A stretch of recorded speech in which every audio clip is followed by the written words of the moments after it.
In computer graphics, let us talk about the subdivision surfaces today. In subdivision, how you can make a curve smooth. So how do you make a smooth curve? This is a sort of curve. Okay, you can assume it to be a curve. Then you have more points now. You are given more points and even more points.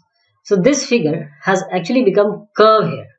And in computer graphics and in normal life, real world scenario, you need really smooth and curved figures. Subdivision surfaces, you can have coarse mesh and you can apply the subdivision rule.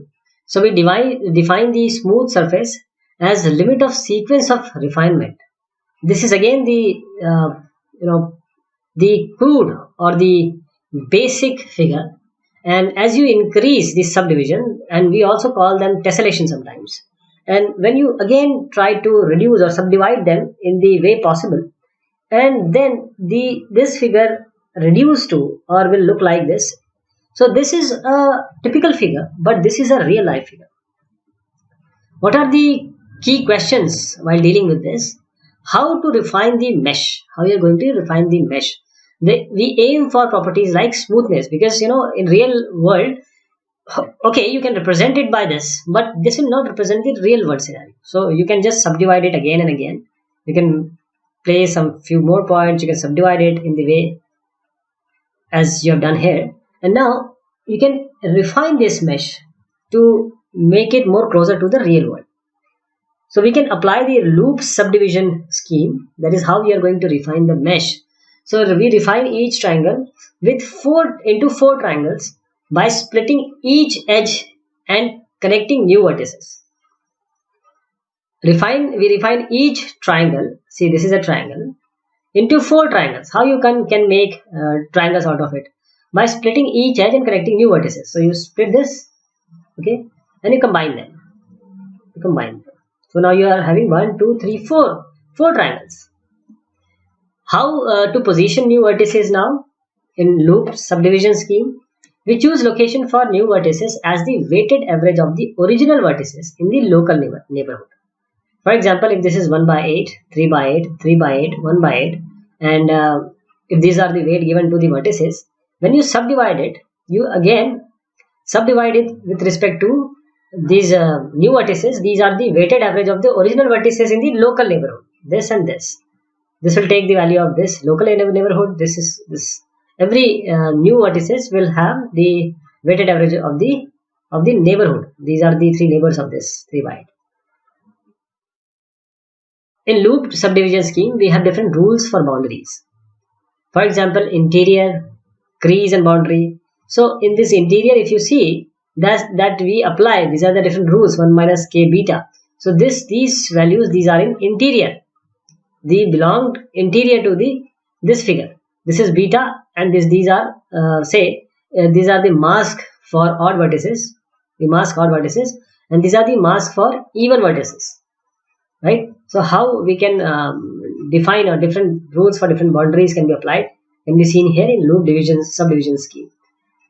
We limit surface that has provable smoothness properties, like this, as I suggested earlier also. Whenever we see we would like to present it to the user, how we are going to present it? If it is far off, then okay, but when it is closer, user has zoomed in, so the smoothness should be there. Therefore, there are some different subdivision schemes actually. First is different methods for defining or refining the topology, and different rules for positioning the vertices. That is interpolating versus the approximation. This is interpolating, this is approximation. This is a phase split. This is a vertex split. So in phase split, we have triangular meshes. We can have triangular meshes, or we can have quad meshes. So for approximating triangular meshes, we use loop C square. For approximating quad meshes, we can use Catmull-Clark. For interpolating triangular meshes, we can use this butterfly C1. And for quad meshes interpolating, we can use Coblet. For vertical or vertex splitting also, we can use for approximating Do-Sabin. Interpolating, we can use biquadratic or biquatic. So these are the subdivision scheme. Just a view how we subdivide. This is a loop type. This is applying the butterfly one. This is Catmull. This is do Sabin. Again, this is a loop, butterfly, Catmull, Clark, and do Sabin. Now the second questions come: how we are going to store the mesh? You have refined the mesh and made it smooth using previous examples. But how you are going to store the mesh? The aim is for efficiency for implementing the subdivision rules. We need to store the mesh and keep it such that the efficiency for implementing subdivision rules needs to be there. The way we have subdivided here. So we can have polygon meshes. So the mesh representation is like that. We can have independent phases, vertex and phase table, adjacency list, and winged edge. These are the independent phases. Means each phase is a list of vertex coordinate. So this is a phase. So these are the vertex coordinate. For example, F2 is x2, y2, z2. X2 this F2 is nothing but the x2, y2, z2, x4, y4, z4, and x3, y3, z3. So each phase is a list of vertex coordinate. There can be redundant vertices, and we don't have any topology information here. What about the vertex and phase tables? In this, each phase lists vertex references. Means we have shared vertices like this, shared vertices, but still we have no topology information. For example, V1 is given by x1, y1, z1, while the phase 1 is given by v1, v2, v3. Okay, that is v1, v2, v3. F2 is given by this. Then we can also use the adjacency list. We need to store all the vertex and edge and face adjacency as we do in graph and computer science, adjacency list, adjacency matrix. So similar to the adjacency list, we have efficient topology traversal here. Okay, and the extra storage, the storage is extra. Alright. For example, if these are the E1 edge, E1 is the edge, E3 is the edge, E1 is the edge, E2 is the edge. So all these edges has some topology, and this edge E3 is connected with V3 and V2. So V2, V3 you can see this edge, and likewise for others also. Then we come to the winged edge. In this we have adjacency encoded in edges. Adjacency which are encoded in edges.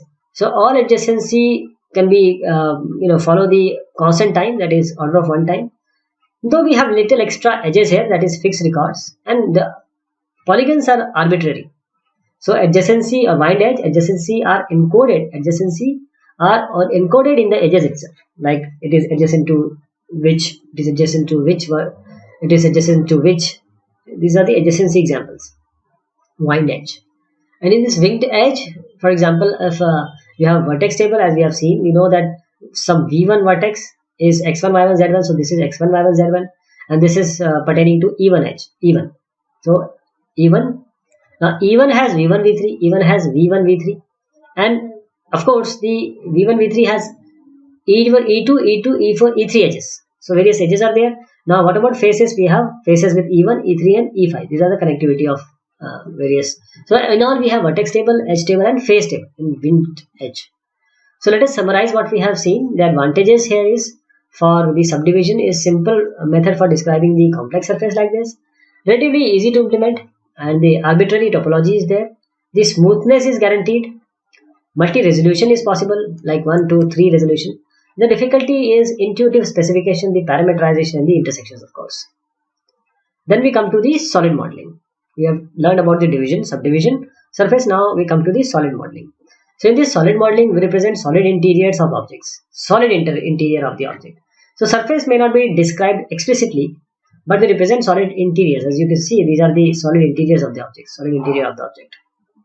The motivation is that some acquisition method generates solids like CAD scan. It will generate a solid result. For example, some application requires solid like CAD and CAM. They will require solids. You can't even just deal with the surfaces. You need to have inside solid. This is not done. You require this also. Like in this way, some ray tracing with refraction. Ray tracing with refraction. Here, these algorithm also require solids. So in solid modeling representation, we have various options which can be taken care or which are there at your disposal. For solid modeling representation, we have voxels, quadtrees and octrees, binary space partition BSP, and constructive solid geometry. Let us start with voxels. These voxels we have already covered in the previous sections also. Voxels like this, you have box. You don't have triangle here. Okay, triangle or you say the quad representation. Voxels means you have actually, see, this is one voxel, one box. So we partition space into uniform grid. So grid cells, these are called voxels. Like just pixels in the surface, we have voxels here. We store properties of solid object with each voxel. Like each voxel will have occupancy, color, density, temperature, etc. Voxel acquisition can be, as I suggested, from scanning devices, you can have MRI, CAD can result in the voxel acquisition. Simulation also, like FEM, will give the voxel acquisition. So voxel storage is something like this. This is order of n cube because it is storing. This is not just a surface. You have x, y, and z coordinate, like x, y, and this z coordinate. So the storage of n into n grids. For example, 1 billion voxels would require 1000 into 1000 into 1000 storage. This is the voxel Boolean operations that can be applied. If you want to unite these two, means we compare objects voxel by voxel. So union of this will be the combination of this. Okay. Intersection means only one is intersecting or one is common. We use that only. Voxel display would be something like this. This is isosurface rendering. We apply isosurface rendering. So we render surface bounding volumetric regions of constant value. For example, constant density. So this is isosurface rendering for voxel display. This is the slicing. You see, this is a voxel and this is a slice. This is a slice. So we draw 2D image resulting from the intersecting voxels with the plane. This is the plane. As you see, this is the example of slicing. We can also apply the ray casting for voxel display. If this is a ray, we integrate density along rays through pixels. These are the pixels. So these are various ray casting display of voxel. So voxel has certain advantages and disadvantages. The advantage of voxel says it is simple, intuitive, unambiguous, and it has same complexity for all objects, and it has natural acquisition for some applications like CAD and MRI we have seen. It will follow the trivial Boolean operations as we see the union and intersection. But the disadvantage is it is approximate. It is not true. And it requires large storage requirement, that is order of n cube. The space complexity is order of n cube. And the display is also very expensive. So we come down to the second one, that is chord trees and octrees. This is the solid modeling representation. So chord trees and octrees, these are trees only. So the refinement resolution of voxels is hierarchical. This is a uniform voxel, but as we see, we only represent those. This is a figure. So this is more concise and efficient for non-uniform objects, because here we don't want to represent this. Why would we want to represent this on this area?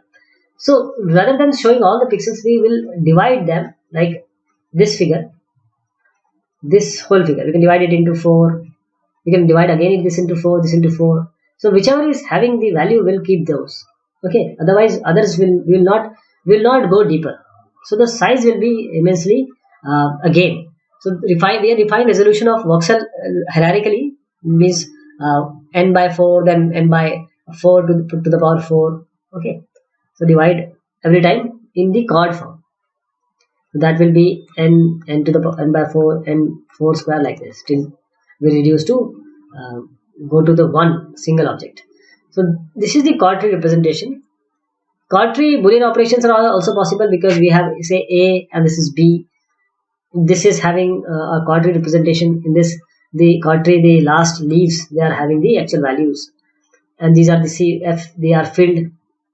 So you can just combine A union B, A intersection B. These operations can be applied on chord tree. Okay. Then we come to the binary space partition, or BSP, of solid modeling representation. What is this BSP? We have seen already. So we apply the recursive partition of space by planes. For example, if this is a plane, let us see. This is one. This is another. So now we have various partitions just by doing this. This is another partition. This is another partition. This is another partition. So what we have 1, 2, 3, 4, 5, 6. All these partition, and 7, of course. So we have in all 7 partitions. So we can just make a BSP tree out of this binary spatial partition. A, B, C, D, E. We can name it and assign one to the space to this ABC. So BSP fundamentals are, first is your simple geometric operation, then single combinatorial operation. In single geometric operation, the partition is a convex region by a hyperplane, while in single combinatorial operation, two child nodes are added as leaf nodes. This is the homogeneous region R, and we have just partitioned it using this. Okay, just by a hyperplane. So we have partitioned region. This is R minus, this is R plus. This is the initial tree R. Now we can create new a tree with R minus here and R plus here. Now how we are going to display BSP, that is the visibility ordering should be there. So we determine on which side of plane the viewer lies. For example, this is a near subtree which gives rise to polygon on split, and that is the far subtree. So this is the partition tree. Viewer is here. Viewer is here. Viewer is able to see only this. So these will be discarded with respect to the tree which we form in partitioning tree. So 2, see here 2, 4 will be seen, 1 and 3 will be not seen. Then constructive solid geometry in solid modeling representation. In this constructive solid geometry, C as G, we represent the solid object as hierarchy of Boolean operation like union, intersection and difference. We have already seen this. See, we start with this block 1, block 2. We can unite them using union. So after combining them, we get the union of these two figures. We can subtract a cylinder from this and we can get the figure out of this. Subtracting this from this will give rise to this. This is constructive solid geometry. This CSG acquisition could be from interactive modeling programs, CAD and CAM. CSG displays an analysis by ray casting. This is a ray. So you can just take union and of circle and box, and you can find out these points and display. So let us summarize that for voxels, tree, BSP and CSG for solid modeling, it is which is accurate, which is concise. CSG is concise. A fine invariant, BSP and CSG are easy acquisition. Some no. BSP is not so easy to acquire. Guaranteed validity is with voxels, octree and BSP. Efficient Boolean operation is with all of them. And efficient display is with BSP. These were the representation and explanation of various modeling or object representation in computer graphics. We'll be taking more on this. Thank you so much.